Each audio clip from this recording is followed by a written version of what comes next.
is Monica from Looking for Group. I'm here today with Albert Lee from Grand Canyon University. He's the esports coordinator and he's going to be answering some questions today. How are you doing, Albert? Pretty good. Thank you for having me here. Of course, thanks for giving your time for this. I have a few questions just about generally your esports program, how it got started, a little bit about the competition, and whatever else we really end up discussing, just so the students watching now can get a better idea of what you have to offer. So, with that in mind, can you tell me a little bit how the program got started at Grand Canyon? Yeah, so currently we're entering into our third year of operations. Back then, we didn't really have a student organization, not even a test bed chapter, or any kind of department support. But right at that initial period of time, all in the span of 1 week, we launched the student organization, the TESPA chapter, and our department for esports. So both the student side and administrative side work together to build something up. And over the past 3 years, it's grown into the largest student organization on campus Wow. and one of the larger athletic and club sport components of our school. That is excellent. And with that in mind, how many students are there in the program? So on the competitive end, we have about 121 students competing across 20 Wow. teams. It ranges from popular games like League of Legends and Overwatch, all the way to other games like Rocket League, Hearthstone, even things like Rainbow Six. We always continuously add in new titles as the students' wants and needs arise. On the community side, we see about 1,000 students, give or take, every academic year registered for the student organization. Excellent. And then do you have any kind of competitions or tournaments in house that you offer incentives like cash prizes or gift cards for? Yes, absolutely. So, despite some issues with COVID and quarantine right now, in previous years, we've traditionally had a Smash Brothers tournament where in Smash Ultimate for 2 days across the weekend, we've have about 600 competitors competing in a large bracket. GC students all around just come in and compete with prizes. Of course, I think our first place prize last year was a fairly large TV, as well as several Nintendo Switches and games. And in addition to that, we've had high school scholarship tournaments where we invite local high schoolers to come to our campus and compete for the potential to earn scholarship money. Awesome. That actually segues into a really natural next question, which is tell me about the scholarships at GCU.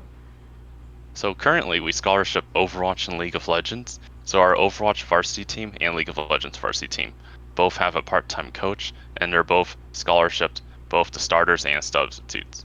We also are increasing our recruitment spending towards getting incoming prospective students scholarshiped and adjusted, I guess, to our esports way of life. So we do have an allotment there. Excellent. Okay. And it sounds like you have, well, clearly a lot of students interested in this program and probably wanting to use a space on campus. Do you have one large arena, separate arenas for this casual and competitive side? Can you tell me a little bit about the facility, what kind of equipment you have, how large it is, and anything else you see as pertinent information to share? Yeah, as far as infrastructure goes, we do have one large esports arena. That facility is about 3,300 square feet. It has 72 PCs in it. A lot of consoles. I think the more notable fact that my student workers like to enjoy saying is 36 Nintendo Switches and 36 Wow. copies of Smash because our Smash Bros. Community is very sizable. So, of course, we had to meet their demand with that many Switches.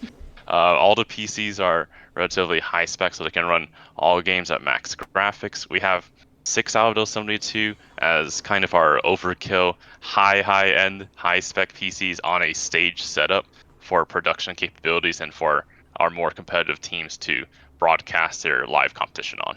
Okay. And speaking of broadcasting, do you utilize student workers for broadcasting? Do you have some sort of experiential learning opportunity where you can place them in roles like team leaders and broadcasters and shoutcasters and the like? Yes, so we have a fairly robust student leadership team. We scholarship some of our student leadership as well to help make sure that what they're doing essentially is almost built on passion, and we wanted to respect that as well. So we have a sizable student leadership team that supports broadcasting, supports their practices. We have a student worker labor workforce. They go around, they adjust the PCs, they prep the cameras, the lighting, essentially the whole 9 yards on that. So we do have a fairly sizable team that helps the competitive teams as well as the community events. And typically, are these students also playing games, or do they choose to do this experience instead of playing? Or is it kind of like a 50-50? I would say it's 50-50. It really depends on, I guess, time and also their interests. I would say the majority of them keep it separate, with the exception of a few teams where some of our student leadership are exceptional at their games and teams really want them to stay on, so they're just taking on double the work, I would say. It definitely sounds like your community is hitting many different parts of college campus here, which is really exciting to hear. With excellent work on that. So, switching gears a little bit from the recruiting angle, what's one unique thing you typically share about the program when you're talking to prospective students? We are very much community driven and focused, and I think that's in some ways that's very generic in terms of I would say I can't think of a student organization from administration or student end where they wouldn't say their community isn't a big part of it. But for us, we take it as far as we can. So of course we do support the competitive teams and we do scholarship the players and we give them as much support as possible. But I would say our community is the 90% focus here because of how sizable it is. Uh, from our internal statistics, we just see how many students from high school are just interested and engaged in video gaming that it's almost self-depreciating if we don't support the community as much as we Yeah. can. So that's why we have multiple events throughout the year supporting students. Our facility is as accessible as possible. Most students either play for free or pay probably 12 cents an hour, so Oh, it's wow. as accessible as we can make it. We have as many freebies and giveaways as possible to engage students. We support the student leadership, so they come to us with requests for new equipment. That's how the 36 switches arrived. We just try to engage the students in our community events as much as possible. It's kind of this mutual tie-in between the administration working alongside the students. We give them equal say in this. Yeah, it sure sounds like it. You don't want to be providing equipment or providing stuff that they're not going to want or use. I think that's really important to bridge that gap of students to administration, and esports is turning out to be that bridge, which is really exciting. Once again, but I have one last question for you here for any students who might be watching this now and they're looking to apply to this program and other esports programs out there. What advice would you give them, either specifically to Grand Canyon or generally in their college search, about this process of finding an esports program? My biggest recommendation from that student side is make sure what you're applying for is really in line with what you anticipate your future outlook would be. And to be more specific, I would say don't just apply to college simply because they have a cool esports program or a cool team. I would say that's a great combination factor. In addition to, do they have the right program academically? Do they have a great student life culture?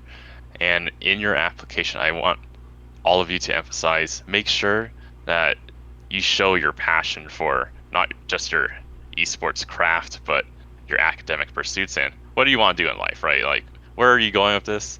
Is it just a one-off for video gaming, or are you going to take it one step further, right? What are you going to make out of it? So make sure having that future planning in place. Prior proper planning, is that what they say, right? Absolutely. All right. So, is there anything else that we maybe didn't get to touch on in this interview that you'd like to share with students watching now? I would say if you're interested in GCU, you can easily find us with a quick Google search or at gc.edu/esports. So just reach out to us and we'll be happy to respond. All right. Thank you so much for your time today, Albert. No problem. Thank you for having me. Of course.